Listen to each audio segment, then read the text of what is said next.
Welcome to Savor the Story podcast, where books and snacks are life. I'm Nicole. I'm Vanessa. And welcome.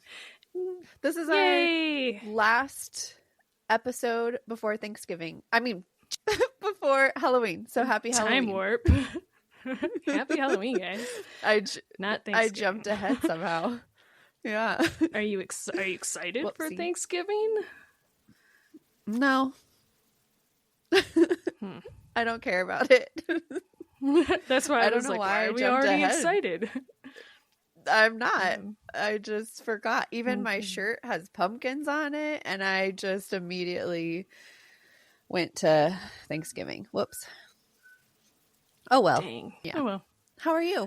I'm pretty good.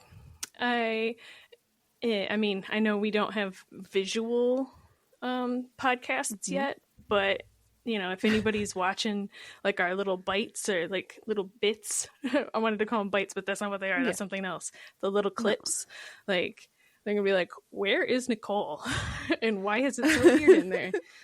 So yes, I am up at the cabin. This is the first episode that we've ever recorded where I'm at the cabin using our shifty ass Wi-Fi. So yes, and we're hoping that it works.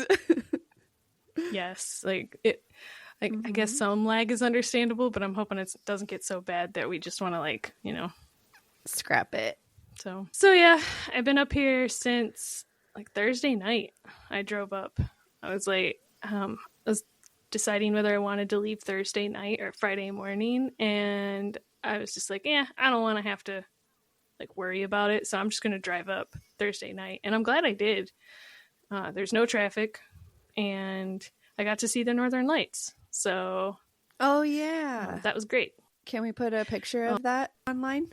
Yeah, I can send you the other ones I took, and you can pick to see which one is your favorite. But yeah, excellent. I was driving up, and I was probably about 45 minutes away from the house or the cabin, and I was like, what is going on in the sky right now? And it was all like green, like Picasso or shit, you know? And I was like, oh man, that's so pretty. So yeah, the rest of the days it was too cloudy for it. So. Oh, that sucks. But yeah, weather is crazy right now. Like, I think it wants to be fall, but at the same time, it's like, I don't know, could we try 80 degrees? And I'm like, oh, okay. No, really?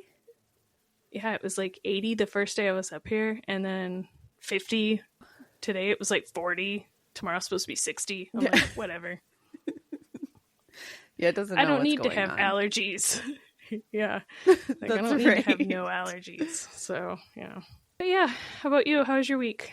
It was good. Oh, you know what I did this week? Me and Tim went to a Jelly Roll concert. Yeah. Nice. It was I bought the tickets quite a few months ago for Tim's birthday. It was not who we intended to see, but that's okay. It ended up being really, really great. Jelly Roll was really awesome. His show was really good.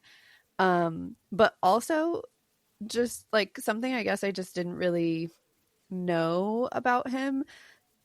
His vibe is like super cool. Like he's very passionate about mental health and supporting people who need support, and like just kind of being kind in general. And you can feel like just like his humbleness and his gratitude for everything that he has. It was really just like the whole feeling of the show was fantastic.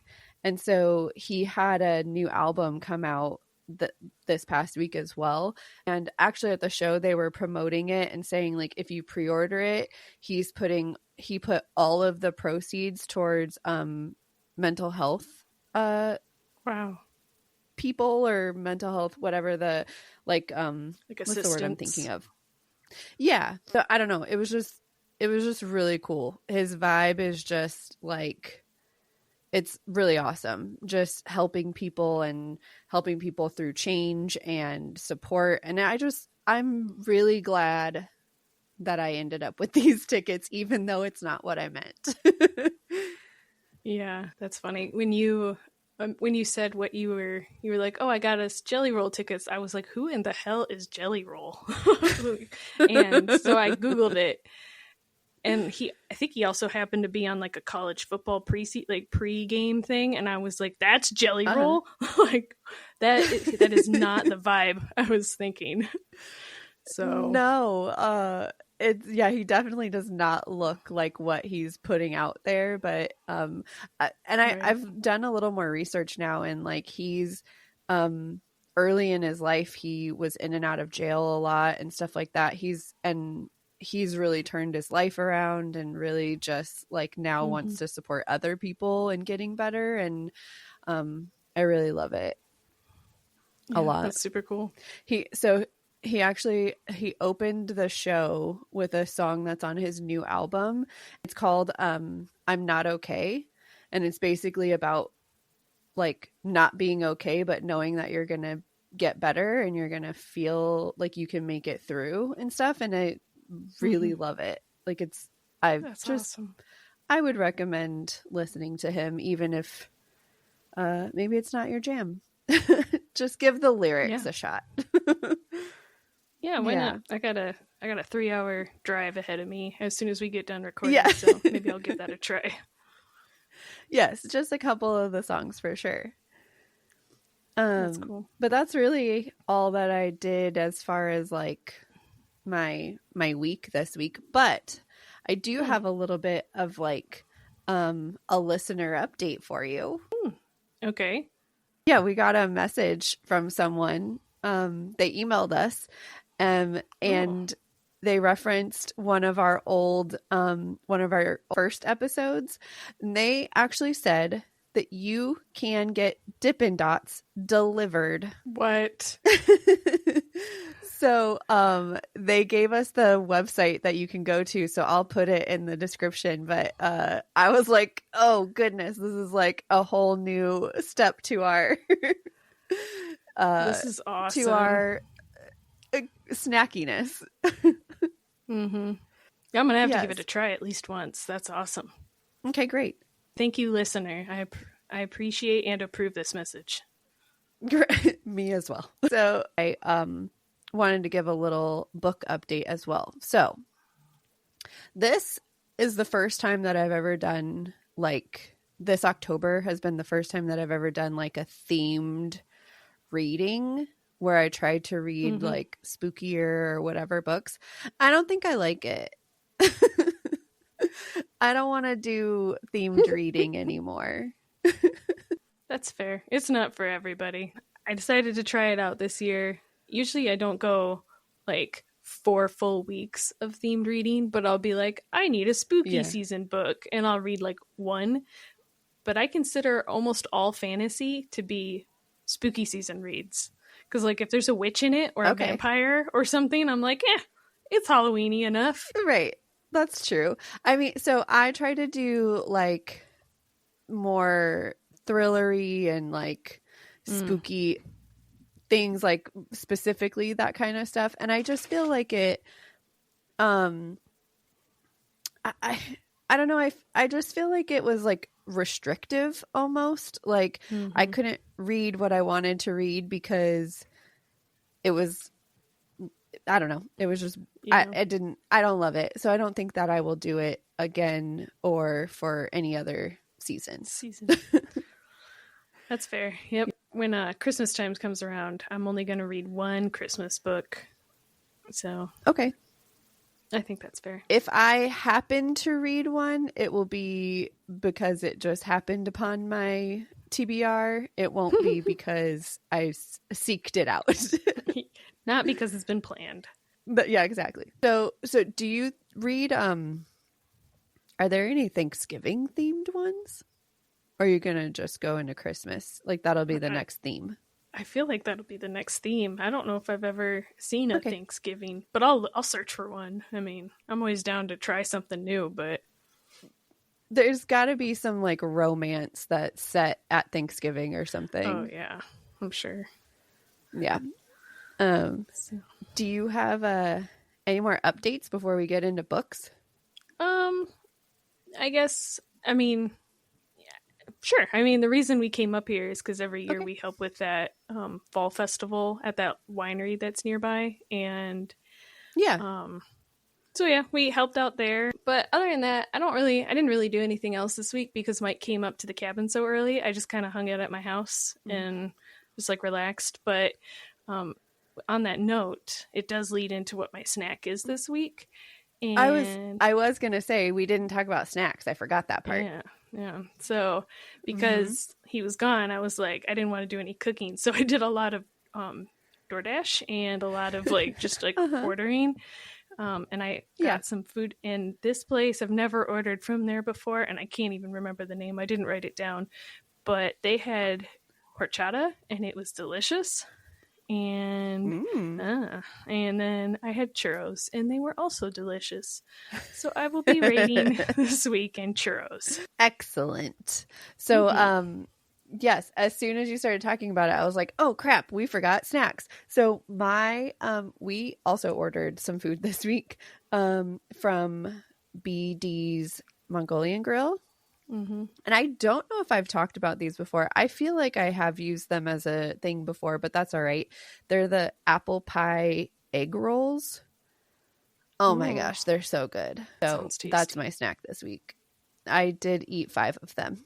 So this week is full of high quality snacks. Yeah. Yes. Apple pie egg rolls, that's where it's at, man. So delicious. I'm gonna get them next time. Churros, you should. Churros and apple pie egg rolls. Yes. Hold on. What did you say you did out there? A wine festival? Yeah. Was that a good time? Oh yeah. We did well. So every year they do like they have a band and they have food and they have free wine tasting or any of the wine they have there, and you can buy the regular stuff too or whatever. But this is probably I feel like they've been doing it since like 2007, but on like a smaller scale. It's really ramped up in the last like 5 years. And so me and my mom have been helping for the last 4. My sister comes up when she can. And so both of them were up, and we all 3 went. So they handed out wine tastes, and I was like an all-purpose helper, just like running around doing, different things. So they were at one point, they were like, "Can you help us restock?" And I was like, "Yeah, sure." I probably restocked more than 250 bottles of wine. Holy shit, man. Yeah. I was like running back and forth, like with these cases of wine, just like putting like stocking the shelves back up. It was pretty cool. You got a good workout in? I got a workout in, and they offered me a job. And Excellent. That's good. Always good to have a backup. Exactly. Okay. I think that's everything now. Yes. Okay. Do you want to start? No, you can go first. Okay. So I read, I have 2 books this week. I'm back up. I did not fail you again this week. Yes. So my first one is Sister Book Club. And so I listened to this one, and it's my last themed reading, but I feel like it's a good one for it being our last October episode. So it's The Outsider by Stephen King. So I listened to it on Audible. It's like just over 18 hours of listen. I think I listened to it at like 1.4 speed. So, yeah, it was okay. I feel weird saying that a Stephen King book is just okay, but after I finished it, I did some research, and it seems like he's the man is like in his 70s now, right? So it makes sense that his books might be starting to go down, and this one came out in 2018, so it's a little bit of a newer one. And I don't know. So it's about, it starts off with there's an 11-year-old boy who's found like murdered and violated and all that in the woods. There's eyewitnesses and forensic evidence that kind of points basically unmistakably to this man who lives in the town. He's basically like the most popular guy in the city. He's a teacher at the school. He's the little league coach. Like literally everybody knows him and loves him. But there's like a bunch of eyewitnesses and forensic evidence that shows that he's the one who killed this little boy. However, he has an alibi, and the alibi is like airtight. Like there's no possible way that he was in town when this murder happened. So basically, like as the investigation goes on, more questions arise, and all of the questions and answers and stuff that are happening, they just don't make sense, right? Like it's just nothing adds up. It doesn't make sense how he can be in two places at once and forensically be in two places at once. So it kind of takes a turn from there. I think knowing that it's Stephen King, you kind of assume that, like, you can assume what's happened. Like, it's not a, there might be some paranormally things happening. I was going to say, literally anything could happen. Yes, exactly. Like, everything is wild. But it's, I don't know. It was, I feel like any of my real true feelings are all spoilery, and I don't want to give spoilers.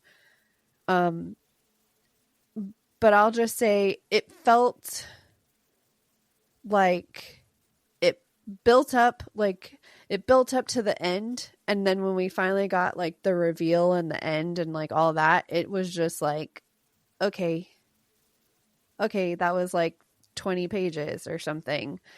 I don't know. It wasn't great. It was like over 500 pages. I think like the actual physical book is like an over 500 page book.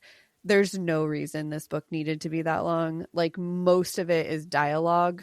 And while I understand some of that dialogue is like the investigation part of it, where you're like learning the evidence and you're learning the eyewitnesses and like all that kind of stuff. A lot of it is that, but at the same time, it just was so unnecessary. Yeah, I don't know. The audiobook itself was pretty good, I would say. Like the guy who reads it, the narrator, was pretty good. However, there is one character. Her name is Holly Gibney, and apparently she's like a character who's often featured in Stephen King books. So there's like quite a few different books where she just kind of pops up as an investigator. The narrator's voice for her was terrible. Terrible. Like, I feel like I would like to listen to other Stephen King books that she's in, but if the narrator is the same, I won't do it, because it's fucking bad. Yes. And like everyone else, he was fine. Like all the other female voices he did, it was totally fine. With her, so she's described as being like very intentional with the way that she speaks, and I feel like he took that to heart. Oh, over the top then. Yeah, it just was not. Every time she spoke, it was so frustrating and so annoying. So I feel like in the end, with that in mind and how long the story was and like all that, I think I'm gonna give it 3 apple pie egg rolls. But it's like a soft 3. It's That's like fair. 3 because it kept me intrigued. Yeah, like I liked how the story was. I enjoyed what the premise was, but maybe the execution just wasn't the greatest. So that makes sense. That's book 1. Yeah. Okay. Book 2. Oh, okay. Already? So yeah. So because I'm very, very, very conflicted on this book, and so I'm having a little bit of like, okay. So I read Quicksilver, which is like a massive, I don't know if it's massive, but it's a pretty big BookTok book right now.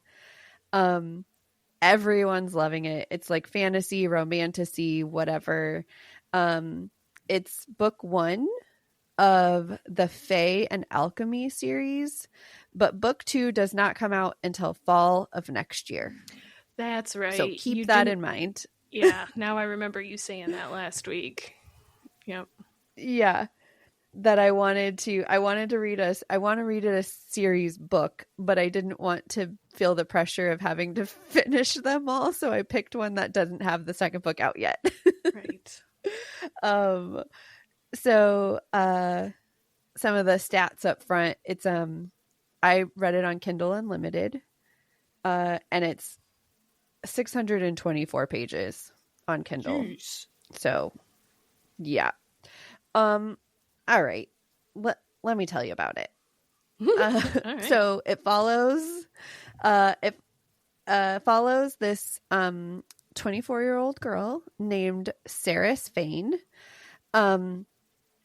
The world that she lives in, so it's a human world that she's from, and the city that she's in is like she describes it as like a wheel, and each spoke of the wheel is like a different quadrant of like this society or whatever. Mm-hmm. So she's from the 3rd quadrant, and they are very, very poor. The queen rations their food and water and all that kind of stuff. The immortal queen, sorry. And she like early on, this all happens in the beginning, she ultimately gets caught for something that is punishable by death, basically. And she's taken to the palace by the guards, and when she gets to the palace, they're going to kill her. She ends up touching something she's not supposed to touch, and it opens a gateway.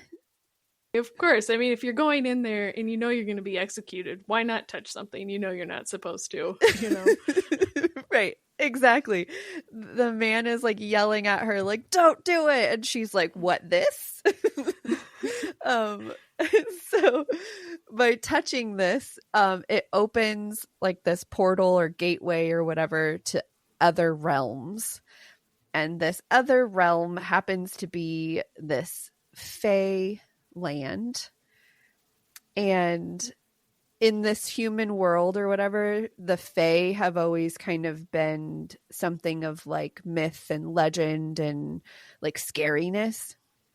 But of course, when she opens this portal, this handsome Fae warrior named Kingfisher is there to swoop her up and take her into the other realm. How nice of him. Right. So once they get into this Fae realm, there's like a war happening and like all this stuff. So it's kind of the way what the book is, it follows, is her in this Fae world trying to figure things out and becoming entangled with this handsome Fae warrior. Can you blame her, really? No, you can't. So okay, so that's kind of the whole premise without giving anything away. I have many both likes and dislikes about this book, which is where my conflict is coming from. Overall, I enjoyed it. It's like a fun fantasy read. There's magic and fae and like all of the things. There are some trigger warnings that it gives beforehand. There's just like a lot of violence. I mean, there's a war going on. It's also a romantasy, so it's very adult. So there's some of that happening. So the book is described as being enemies to lovers. I don't agree with that at all. I feel like he's kind of just a dick, and then they're together. So like that's not really enemies to lovers to me. Like that doesn't happen. It's not how it happens. There's also like, I don't know, a couple other people were saying like it's slow burn. It's not. 100% disagree. Not slow burn. Well, he's an asshole. Can I ask a question? Go ahead. Do they have sex in the first book? Yes. All right. Well, then, according to my sister, it's not slow burn. She says if you have sex in the first book of a series or a trilogy, it cannot be considered slow burn, and she sticks by that rule. So I kind of like that. I would idea. accept that. I would accept that. I would even accept like at the end of book 1. I would still consider that a slow burn. This was not that. I think to be considered slow burn, you can't even be like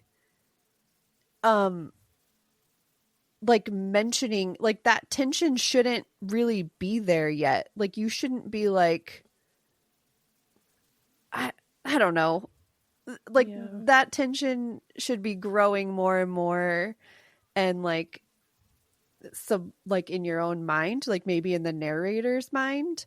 But when it's just like out there and you guys are like making jokes about it and shit, like that's not, you've already crossed the line. It's no longer slow burn. We already know it's happening, right? Yep, totally. So there's that. I also think this book would have benefited from being dual point of view. It's only in Saris's point of view, and I really think we miss a lot by not having Kingfisher's point of view. So that part is annoying. I'll let you know right now. I'm gonna have, when this episode goes up, I'm gonna put all of the spoilery comments and stuff in my Goodreads but I'm gonna make it a spoiler so people don't see it if they don't want to. But if you've read this and you want to hear all of my thoughts, I will put the spoilery stuff in there because I have many. Nice. That's a good way to do it. So yes, I'm gonna find what my notes are that are not spoilery though. Oh, this book was held together by the side characters. They're all great. I loved pretty much every side character. Also, she adopts a fox and names him Onyx, and I love the fox. He's adorable. Is he adorable because he talks or something, or is he just cute because he's a fox? He's just cute because he's a fox. He does not talk. He does have a little bit of an attitude. Yeah, you can tell he's got like some spiciness to him, but it's not like he's not talking. He just reacts to her. I accept this. Yes. Fisher was supposed to be like this grumpy hero. Like I think that's what was happening, and I feel like mostly he was just kind of like mean and rude.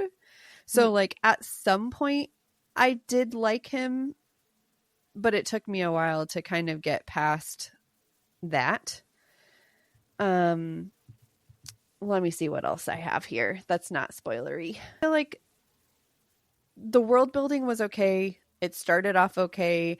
I feel like it lacked in some areas. The magic is like not fully described. Like, can they literally do everything? Like they're right now, it doesn't seem like there's limitations. And so I have questions about that. Like, I don't know. So in the end, I'm going to give it 4 apple pie egg rolls, but again, a soft 4. And it feels weird because when I see everybody else online, I feel like it's something that it's the same thing that I felt with ACOTAR, where everyone loves it and I'm like, I should love it, and I don't. And I kind of feel that way with Quicksilver. Like everyone loves it and I just have too many thoughts. But I enjoyed it enough to give it a 4 and not drop it below that. That's good. I mean, you can always still reserve judgment for the next book. Yes, exactly. Contingent on so book 2. I also, yeah. Also something that makes me laugh because you because of your distaste for when a 100-year-old man falls in love. So she is 24. He is 1,733 years old. 1,733. I will not be reading this book. There are some lines that you cannot step across. Yeah, I just yeah, it's intense, the age gap there. I don't know. I feel like I have more, but I don't know. Oh, I will say it's very spicy. Very, very spicy. And so okay, so I'm sorry, I'm still going. So after I read it, I went online and I read a bunch of reviews to see like what did everybody else think. And there were a lot of people who said that it was too much of that for them. Like they wanted it to be more fantasy, which is usually what I feel like too, right? Like I want my fantasy books to be more fantasy than spice. But I feel like to me there was enough magic and fae and like all that kind of stuff to kind of balance out the amount of like romance that was in it. It was a little heavy-handed, but not enough for me to be like it was too much. So I was interested. It was interesting to see that a lot of other people thought that it was too much romance. I can kind of see it because they talk about it a lot, but I feel like for the most part, there was enough magic for me to be like, yeah, that's all right. That's good. Yeah. So that's everything I have. I'm done talking now. I have a lot of thoughts this week. You really weren't talking for that long, so. Oh, okay. But I have 2.5 books. I say 2.5. Yes, I say. Well, I'm going to start with what I'm calling my half a book, and the only reason I'm calling it a half a book is because it's what I would consider a children's mystery. Oh, okay. So to finish out spooky season, I read my favorite like mystery book from when I was a kid, and that was Bunnicula. So you were there when I bought it. We bought it when we were out at the book crawl. I had been looking for it for a couple weeks at that point, and I actually managed to snag the 40th anniversary edition, which is super cute. But yeah, it's one of my favorite books from when I was younger. I really wanted like just something to close out the vibe for the year. But I'll give a brief synopsis, but kind of like when you read that that R.L. Stine book, I'm not going to give Goosebumps. I'm not going to give it a review.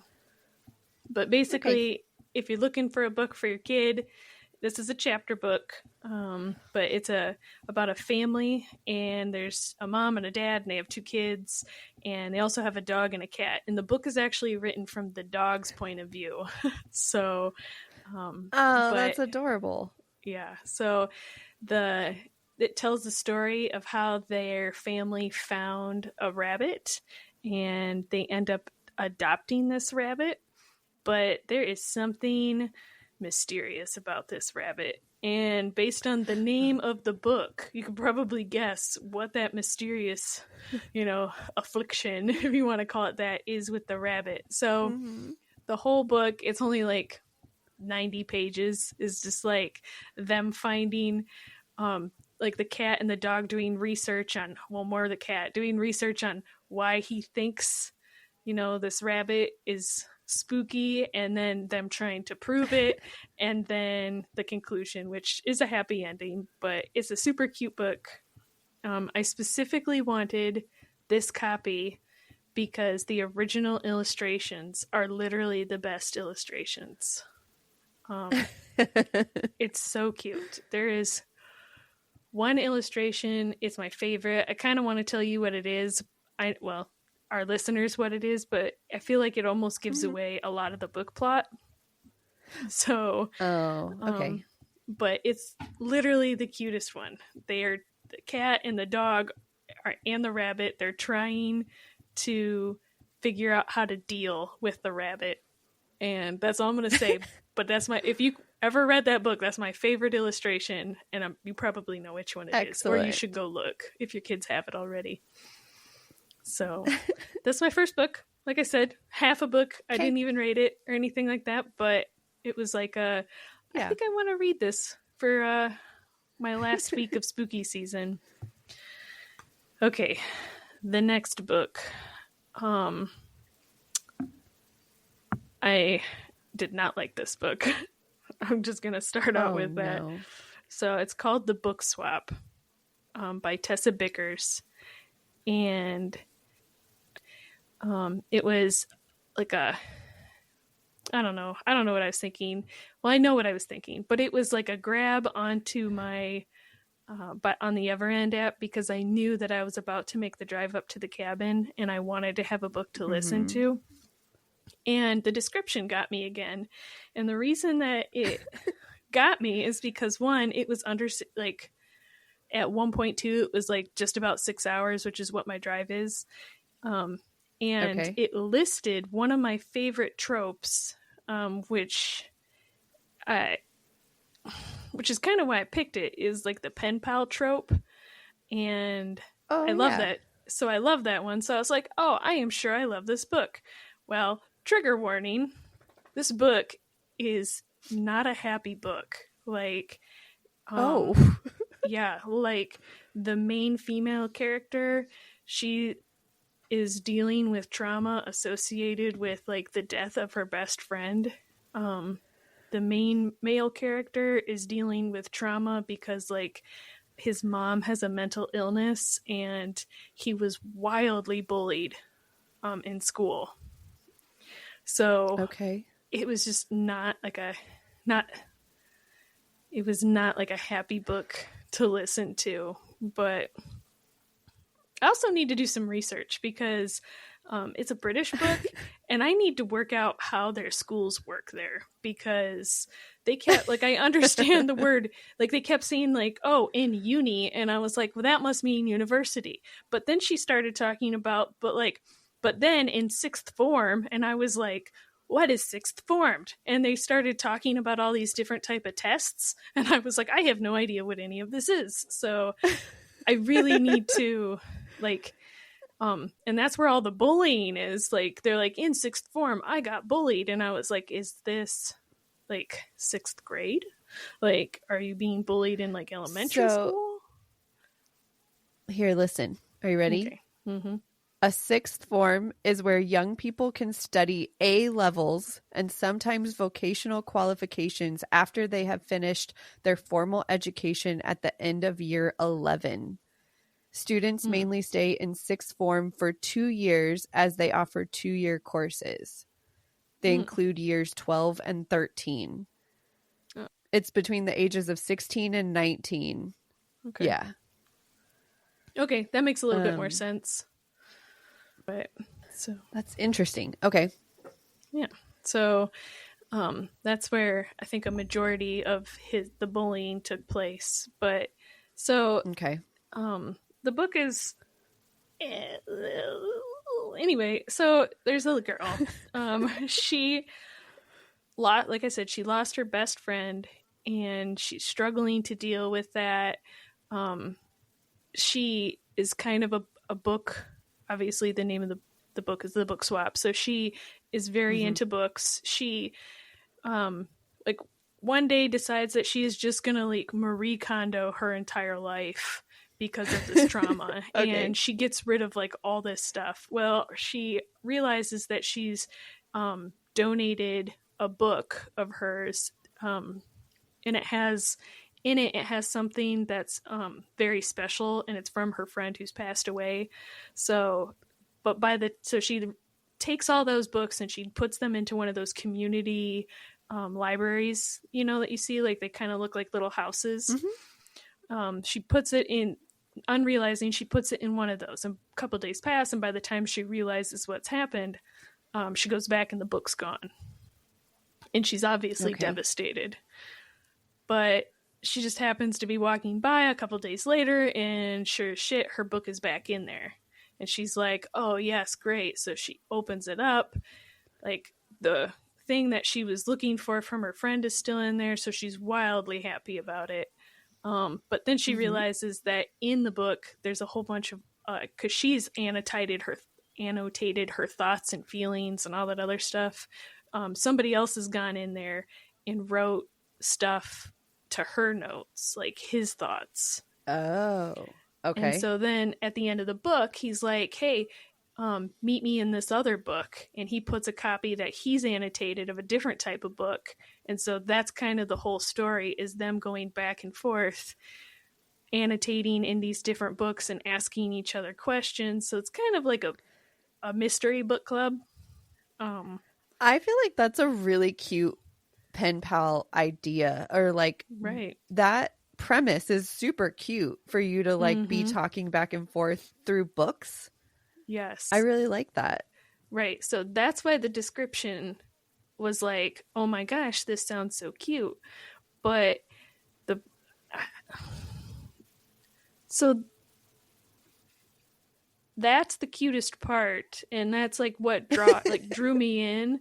But then the rest of the book was just so sad and just like full of like emotional trauma that I was just like, man, I kind of I was just not in the right mind frame to be listening to a book like this when I was kind of expecting some like a rom-com almost.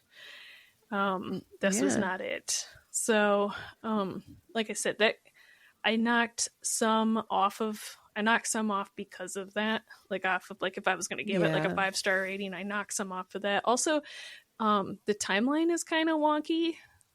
Like, sometimes it's a linear timeline. Sometimes, like, she's told, like, the story is told up to the point where she puts the book back, and then his point of view is told, but it's in the past. And so the end of his chapter is him putting the book that she just found. So that's sometimes really confusing.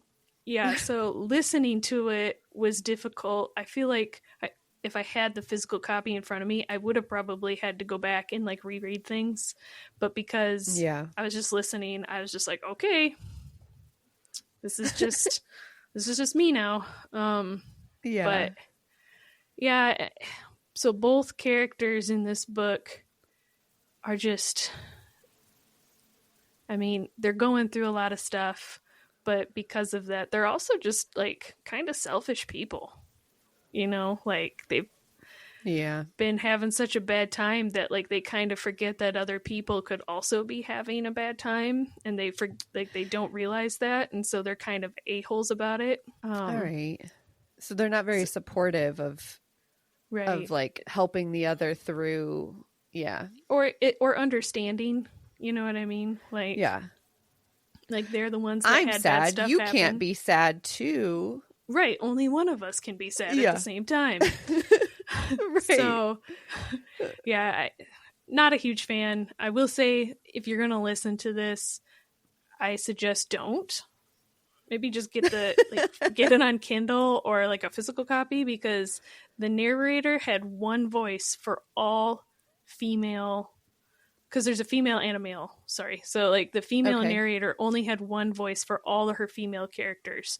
So if she was having a conversation with someone else, it was like, if you're listening to it at 1.2, 1.5, nope, couldn't tell who was talking, because it's not like she's like, oh, Aaron said and Samantha said.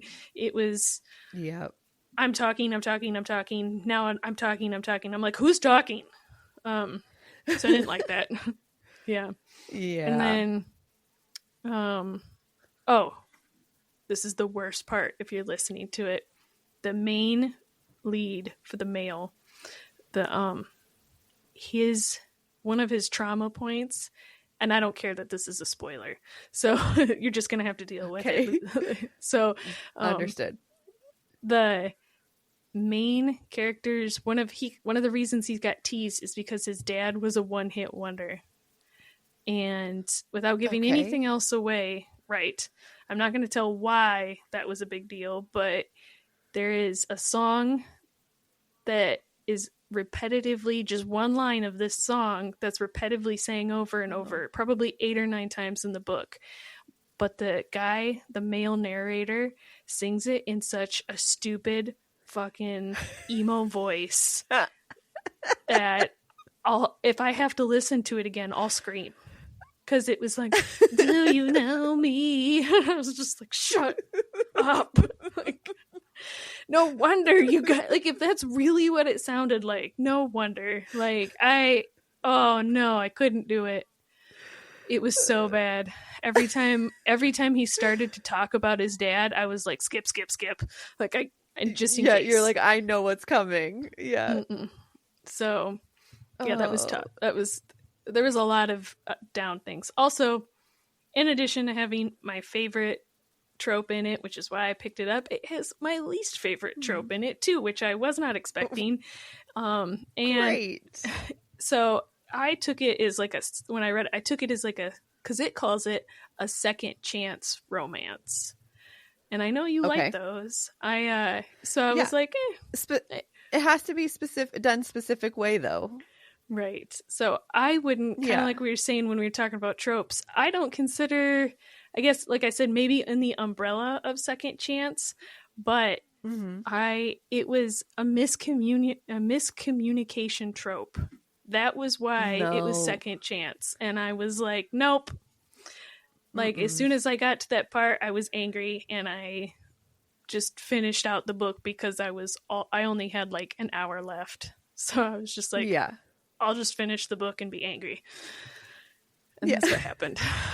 So so no, the second chance has to be very specific. It can't be because the miscommunication happened and then you broke up because of that. It has to be because like circumstances changed. Like maybe you were together when you were younger and you split and now your second chance is because you're older now, or like some traumatic thing happened that made you split or something like that, and now you've made your way back to each other.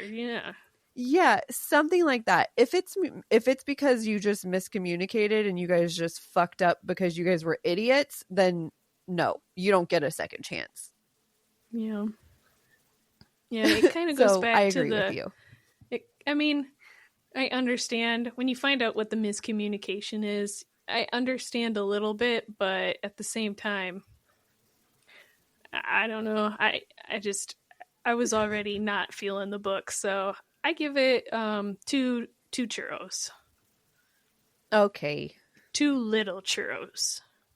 It doesn't get 2 little baby churros. Yes, it does not get nice, thick, long, girthy churros. Sorry, we can cut that fair. out. It doesn't get the no.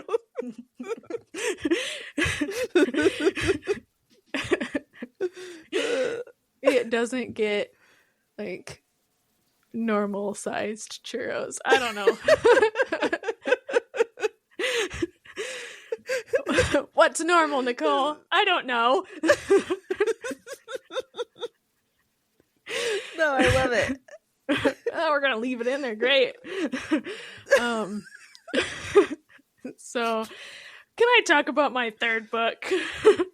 Please. Okay, fine. So the third book I read this week is not the one that I started this week. So I had started another Halloween book. So when I was up north visiting my sister, I noticed that she was reading Empire of Shadows, and that was also on my TBR, and then I saw that it was free on Everand, and I was like, well, I'll start it too, and it could be like a sister read. So I listened and then also bought and finished reading it in physical form because I wanted to know what happened faster than I could listen to it. So what you wanted to do was skim it. No, I wanted to actually read it, but like I can only listen to it so fast. I can read way faster than they can read. So interesting. Yeah, so I read Empire of Shadows by Jacquelyn Benson, and it was wonderful. My sister also thought so too. She said that there was slow parts, and then there's fast parts, and then it was the end. But it was definitely a 4-star read, was what she said. Okay, so the narrator is pretty good. At first, she's fantastic. If she has to do any yelling or fake laughing, it's not great. But the rest of it, her narration is great. She also has a best friend in this book who is adorable, and I wish she was my best friend. Because yes, she's a feisty little shit, and it was cute. So she's only in a very little bit of the book. So she has in the second book, the best friend is, yes. So she has a bigger part in the second book. So I'm very excited to see what happens in that one.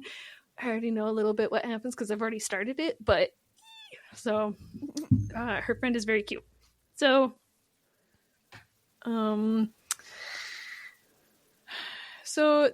did you start the second one? Sorry. The second one, did you start listening or reading? Reading. So when I bought this one, the physical copy of this one, I also bought the physical copy of the second one. So that way they would come at the same time and I could just pick up right and start reading the second one right away. Now, excellent. Yes. So like I said, this is a sister read. I was ahead for a little bit of it. There's a part in the middle because the female main character is great. She's also very feisty. She has a little bit of a temper, and I will say in the middle of the book, she throws what me and my sister decided is basically a temper tantrum. And puts them in a really difficult situation because of it. And then you kind of just find out later that it looks like the narrator just did that to use it as like a plot point to change direction in the story. So I wasn't really a fan of that kind of stuff, but the book was super great. So basically, this is what happens. So without spoilers. Yes. So her name is Ellie. She's British, and she loses her job. And on the way out, as she's being fired, she takes a book with her. And in this book, there is a map and a token that is needed. And basically, it's a map to a lost ancient city in South America. Now, yes. So when she takes the book, she also learns that there are nefarious characters that are also after it. So she makes an escape from London because she's decided, I'm going to figure this out first. It should be me. I could do this. Just because I'm a woman doesn't mean that I can't do this, because this is obviously old time London. It's not set today time. So yeah, so she gets over there and she realizes that when she's there, she really needs a guide to help take her there. And she's turned down by a couple people, but finally she meets this guy named Adam, and he's an American and he's a surveyor there, and he agrees to take her. And the rest of the book is basically them looking for the city and this specific mythical artifact. And I will tell you they find it, but I will not tell you anything else because that's too spoilery. But So yes, the book is great. And at the end of the book, it kind of leaves you at a cliffhanger, minus like it's not the same mystery. It's now a second, like, because they're looking for this artifact in South America. Well, now in the second book, now they're looking for another artifact, but this one's somewhere else. And so at the end of the book, now they're like, all right, now we have to go find this other thing before the bad guys. So it was yes, it was a very good book. I enjoyed it a lot. My sister gave it 4 stars. I gave it 4.5. Okay. I say 4.5. Nice. I think the only reason I couldn't, like I was saying earlier, I couldn't give it the full 5 stars is because of that whole like temper tantrum plot device. Like there are so many other ways that the author could have you know, changed the direction of the story at that point. So but yeah, also the first half was probably the best part of the book. The second half was it was okay. So maybe I'm saying 4.25 because I feel like now that I'm really thinking it out, I have more thoughts. But yeah, so and then I like the description of the book says, you know, for like fans of The Mummy and like Romancing the Stone, Indiana Jones. It is so close to those 3 books or movies that I wouldn't even say it's like, if you liked this, then you'll like that. There is so much that is the same. Like, not word for word or action pack by action pack, but it is. Sure. It's a lot. And I, at one point, there's also an almost direct quote from one of the Indiana Jones movies. When she's talking about her brother, she says like, she's like, and he can't be trusted. Like he's not like he got lost in his own library or something like that. And I was like, wait a second. That's pretty close to another to Indiana Jones. Yeah. So while I'll say yes, if you like that, you may like this book, but there was a lot of parallels there. So it not deal breakers, but it was cute. It was a cute book. I obviously already started book 2, so yeah, right. Is there romance in this between her and the surveyor? Okay. And second, is the best friend going to be on the journey with her in the second book? The best friend that you love? Yes. Excellent. So very happy for book 2. And like I said, I've already started reading it. I am physical Are copy there reading only it, 2? So I think there might be. Or is there going to be more? I think there's going to be more. I haven't got to the end of 2 yet, but it doesn't look like there's anything. I only looked at Goodreads. It doesn't have anything like coming soon, so I don't really know. So it says, I think it calls it a series though, so I assume there might be more. Who knows? Well, excellent. You so I feel like your books have 2 of your books had to do with books. Yes. And then also 2 of your books had to do with death. Didn't they? I feel what you not okay. No, when you were talking about death in your second book, I was thinking about past episodes where I feel like recently you've had a lot of books where there's like deaths that happen. Yeah, maybe it's the themed reading I've been doing. Yes. Also, one of my books had death. It was, we're goodbye to that. Now I have to find another series to read. Because I'm afraid, but I might warn everybody now that I might jump into a long series. So you might get one series for a few episodes. I haven't decided fully yet. We'll see what happens next week, but Are you talking about that series that's like 8 books? I've been considering it. Yeah. Okay. Watch Keep out, it a everybody. secret. Yes. Before we go into our discussion question, I forgot I have one more like book related complaint. Oh, okay, bring it on. I texted you about it. Because it's a new complaint for me. I've never come across it before, and I'm very upset about it. And it is printed stickers on the cover.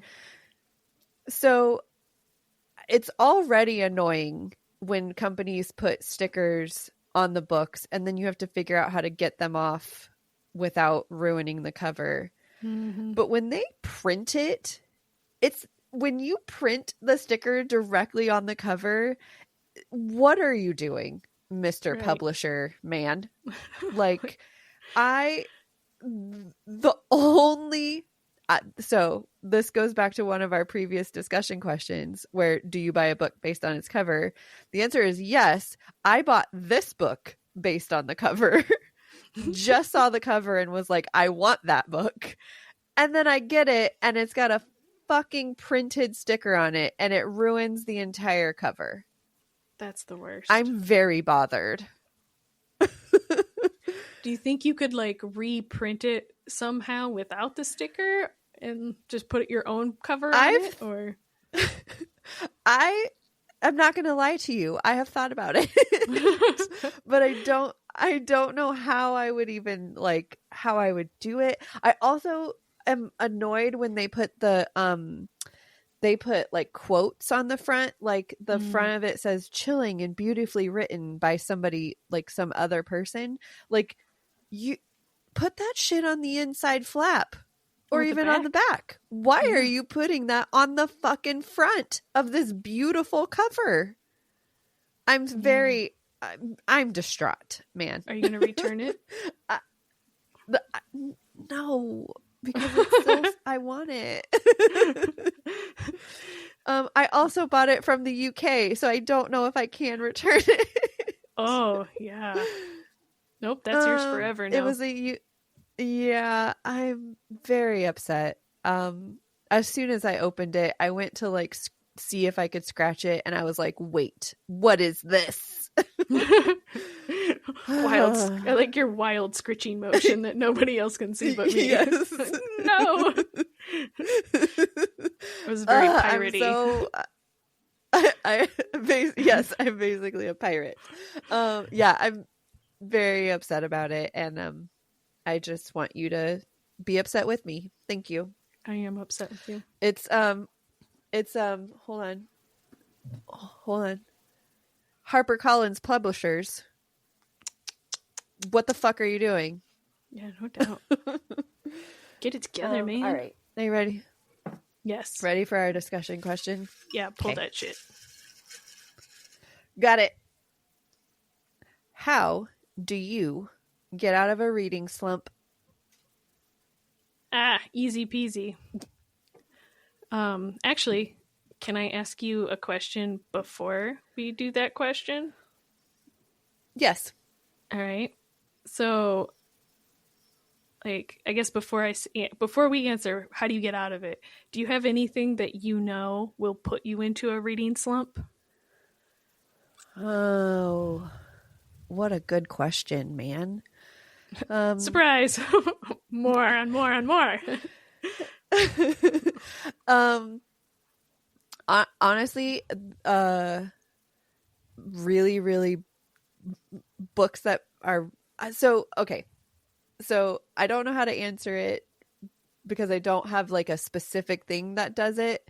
But if I get super bored in a book, like it's a book that just doesn't entice me to come back to it, I literally just forget. And then all of a sudden it's like I don't want to read anything. So if it's like that's what puts me into one for sure, is like just being bored and not caring about the characters or the story or anything like that. Like, I just don't Right. care. And for some reason, one book doing that to me makes me not want to read any books. Mm-hmm. That's fair. So, do you have an yeah. answer to that?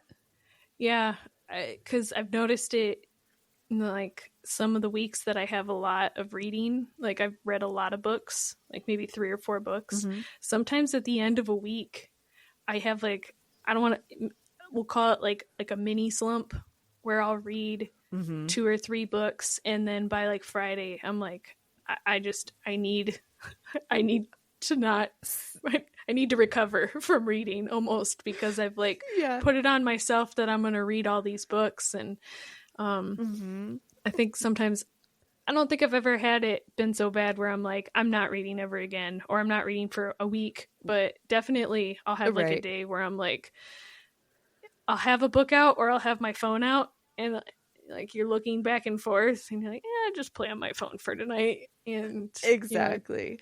Right. But it's funny that you put it that way, though, because that actually happened to me this week, because I read Quicksilver really early. I finished it like super early in the week. And then I listened to 19 hours almost of this other book. And by Friday, I was like, oh my gosh, I don't want to read at all this weekend. So I watched trashy TV. I caught up on Love is Blind on Netflix. Nice. That was instead of reading, I was like, yes, Love is Blind. You're right. Erase my mind. Yeah, exactly. That's funny. Yeah. I feel like also if I read books that are highly emotional, like it'll put me off a little bit, or if I have multiple bad reads, just like book after book after book, where I just or I'm just not in it, or I've DNF'd it or whatever, like that's enough to like really kill me from or put me into a book slump. Yes. I feel like I stop trusting myself when that happens. Like, I am no longer allowed to pick my next book because clearly I've picked too many bad ones in a row. Do I even like to read? Exactly. Yes. So now with all of that, do you have a way to get out of this, or are you you just force yourself? Well, I mean, we already touched on, I guess, a little bit of one, which is just like, you have to kind of just do non-book things. And like you said, trashy TV or like whatever. I think it's really more of just like mind blanking, or, using like a different part of your brain maybe. So, yeah. I don't know. I feel like that for sure. Like, I like to do that, like take a little break. This week I was more of like I want some other like entertainment. So that's why I turned to that. If I'm truly in a slump where I feel like I just like books have betrayed me and I and I don't know how to get back in, I usually pick some sort of like rom-com, easy, like romancy read. I feel like because they're quick and easy and usually like lighthearted. And so I feel like those typically can get me back into reading and like out of a slump. Yeah. Yeah, I have a couple books that are like, I guess, cozy favorites, if you want to call them that. But and I'll go back and read them, but my concern with using them too frequently is that I'll read them so much that like it's like listening to like a favorite song. You know what I mean? Like you just listen to a song over and over on repeat, and all of a sudden you're just like, I can't listen to that song anymore. I'm scared that'll happen with my favorite books. So I only use that in like, break glass in case of emergency. So right. But usually I just try to slog through though, which is not an ideal way to like get over a reading slump, because like it's also really not that fair to the author or like the book if you're already in like a I don't want to read pissed off mood and you're like I'm just gonna force this book. So that's also like a last resort kind of thing. Not, but I've done it before, I guess I should say. I don't have any that I reread though. Like like there's very, very few books that I've ever reread. Okay. And so like I've heard that a lot of people do that. Like they have go-to books that they'll go back to when they get into a slump because they know they love it. And so they'll read it. And I'm not drawn to them like that, which is weird. I don't know. Well, I also say that the books that I go back and reread are not they're not like classics. They're not like, you know, I don't want to say they're not quality books because they are, but it's just more of like I know I'm going to just enjoy the cozy story and I'll get through it and it'll be fine. So. Right. Interesting. All right. Well, hopefully maybe some people on the internets will tell us what their reading slump, what is like their way out of reading slumps are, and then we can steal them. Exactly. I think that's fair. Because that's what I aim to do. I just want to steal everybody else's ideas. We're also going to share them with the rest of the world, but we will also steal them. That's right. If they're good ones, I'm taking it and then sharing it. Yes. Yeah. Do you have anything else before I tell them every all the important other stuff thing that they can do? Go ahead. Okay. So like I said, go to our Instagram, Save Their Story Pod, and let us know what your reading slump getting out of whatever is. What your plan is. Yes. And or you can email us by going to the website, savethestorypod.com, and tell us what your thoughts are there. You can also send us your book suggestions and snack suggestions, just like the Dippin' Dots listener. Also, if you listen to this the day it comes out, in a couple of days, Bonus Bites number 2 will be out. So hopefully you're reading New Moon with us. So you can send us all of your Twilighty thoughts on the emails as well. And yeah, I think that's everything. Woot woot. Thanks guys. Thanks for coming and joining us. Thanks for sticking it out. Yeah. New adventures with new Wi-Fi. So yes. Thanks for coming, guys. Okay. See you later. Okay, bye. Get out of here.